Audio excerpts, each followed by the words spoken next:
What's up, nerds? Welcome to my guide on Wrathtide Vault. Let's talk about this first pull that they do. The first pull, these 3 packs are basically just tank damage. So he feels confident pulling all 3 packs, but you're totally okay just stopping at the first 2 and then doing the 3rd pack later. The only guy you're going to have to worry about is the Bleachbone Brute.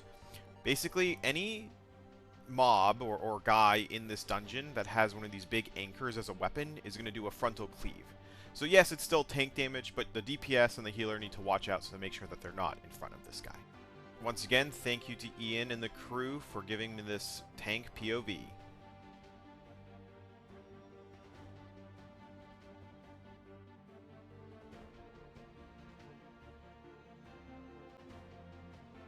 For the packs with lashers, they're going to be a bit annoying for everyone. They drop these little circles here that you have to avoid.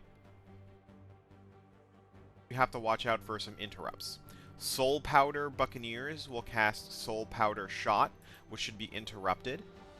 The Tide Witches will cast these Sunken Gales. They don't really do any damage to you, but they summon this giant tidal wave that pushes you in the direction of the arrow. So if you're caught in that, it will send you maybe into another group and you'll pull more mobs. It's a very dangerous ability. So you can just avoid that or interrupt it if you're nervous about it. This pack is just putting the last 2 packs together. We worry about the soul powder shots. But what happens is the Vigor accidentally pulls these bilge rats. They have an ability here called Vermintide, which will summon a bunch of rats from everywhere into the pack. This is very dangerous because those rats can come from anywhere. They might pull enemies, things like that. They do let one go off here because at the time of the filming of this, it was bugged and it didn't really do anything, so there's no visual for it. But you want to watch out and make sure you interrupt that Vermintide.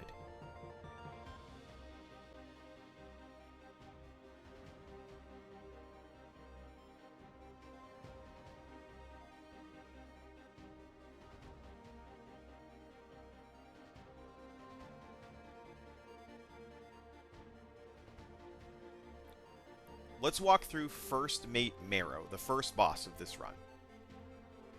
He's going to do these simple cone effects that you need to dodge. Then he's going to spawn 2 soak locations. Make sure that you have 1 person soak each of those.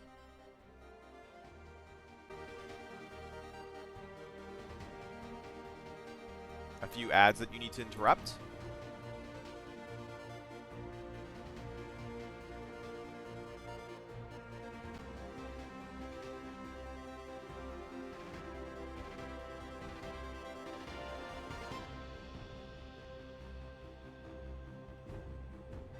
High Tide is his big mechanic. You're going to need to click on his anchor to latch yourself to it.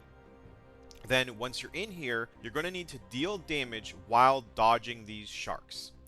And the best way to dodge these sharks are to dodge through the boss. Because you're tethered to the boss and everyone is tethered to you, the farther you get away from him, the harder it's going to be. Lastly, First Mate Marrow is an enemy with an anchor. Like I explained earlier, they have frontals, like this one. So if you're standing near the tank, you will die.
Okay, once again, this is a very large pull that's just tank damage. If you feel nervous you can't take all the damage, just pull a little less.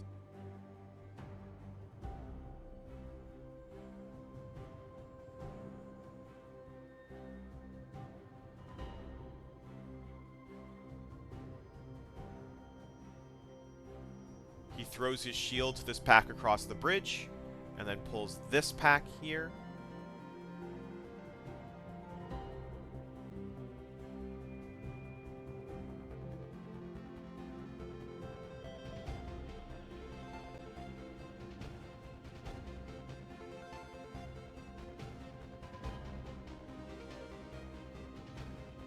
These two packs can get a little rough.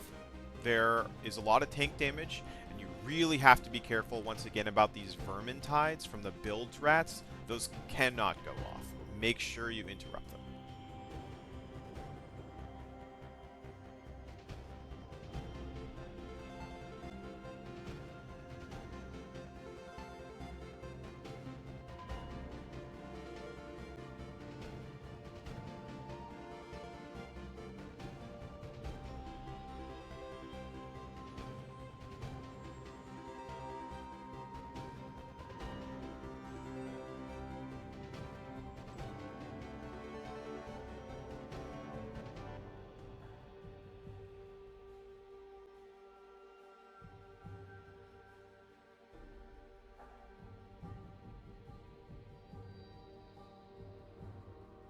This pack is extremely ugly. There are a lot of things that go off here and interrupts that need to be done. The greed-bound prisms are especially dangerous. You want to make sure that you interrupt their barrage, which is a stun, and the grave scythes cleave. So once again, make sure that the DPS or healers aren't in that cleave.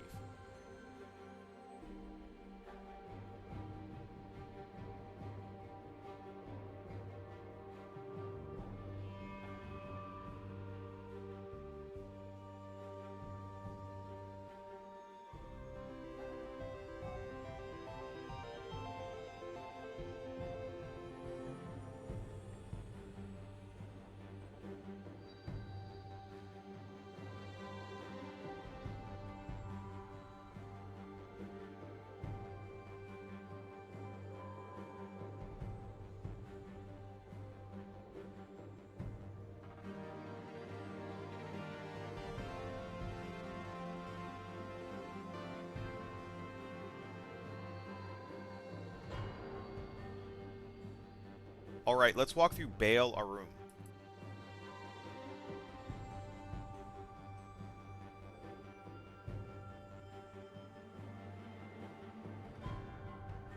What this boss is going to do is he's going to throw gold at all of the players other than the tank. And the tank is going to have to attack this orb and run it over the gold orbs.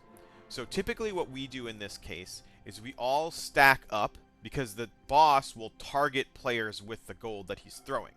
So if you're all clumped like this, he'll throw it in one area, and it will be easier for the tank to collect all the gold.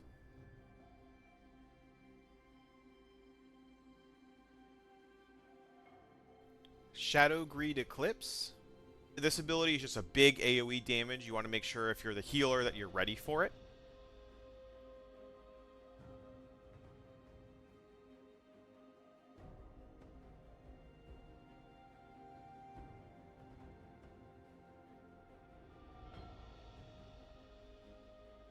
Then when the boss casts Horde, he will suck the ball in and heal a percentage of the gold that's still on the ground.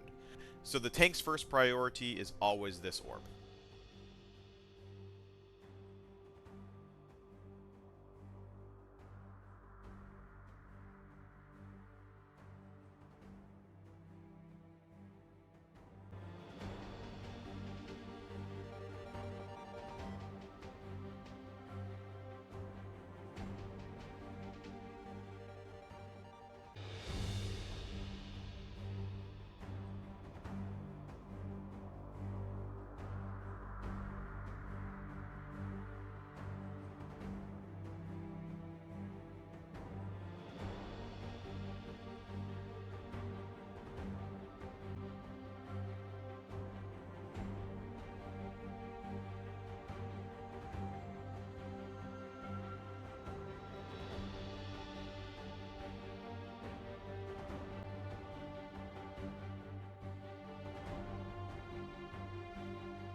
in this pack, we run into Scuttlejack Cannoneers.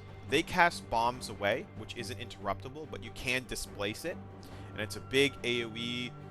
These circles are very annoying and they hurt quite a bit. So do try to displace those when you can, with either a push or a stun or something like that.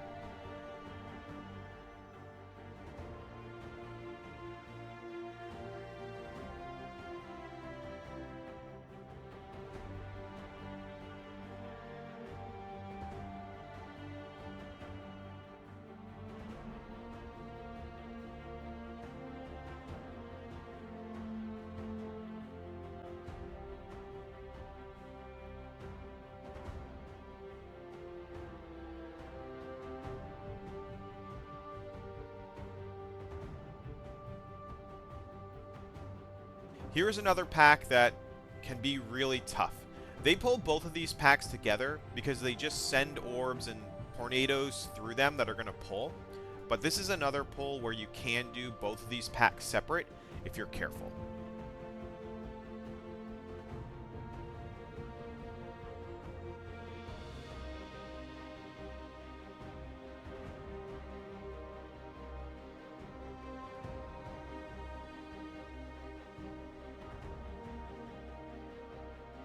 These packs aren't anything new.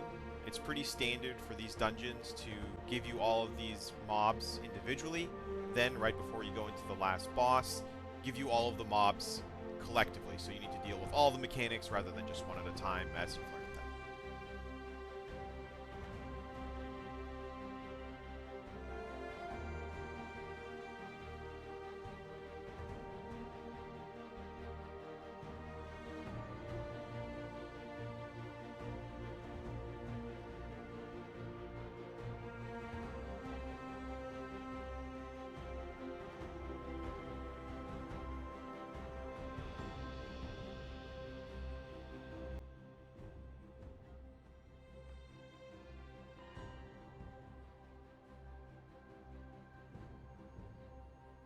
This is Deathless Kitrine. This is our first two-phase boss. It's really important in this first phase to kill these Scuttlejack Cannoneers because they have a cast called Shackle Blast that chains someone down. And you notice that no quarters mechanics makes you go towards the boss and stand in this small circle. And if someone is chained outside of it, they will die. And what you need to do is get away from the boss and dodge these lines. So for this phase, it's a lot of go in and then run away for the cyclone. Go in, run away for the cyclone.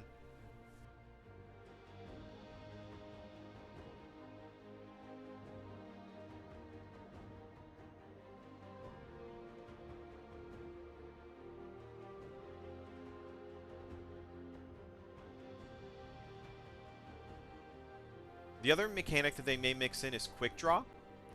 They will pick targets and fire their gun at them.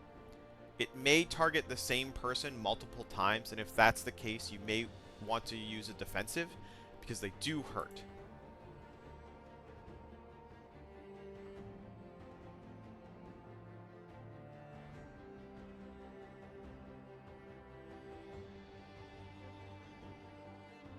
Once you kill them the first time, you're going to be sent all the way back here. And you need to run back to the boss, avoiding these guys, because they will stun you if you run into them, and these lines that deal a lot of damage. I'd recommend waiting if you're there first for the rest of the party. For the first mechanic in the second phase, they cast Touch of Death, which puts these orbs around you that will drop a puddle that will last for the rest of the fight. So you really want to get to the edges to give yourself the most room in case the fight goes long. You'll notice that there are only 3 people here. That's because the healer has been soul severed. What happens is they get sent all the way back, just like in that middle phase where you have to run back through the ghosts. And they have to run back as fast as they can during the fight. Just make sure to take your time. It's better to not get stunned or die and make your way back. And that is phase 2. You are now Paragons.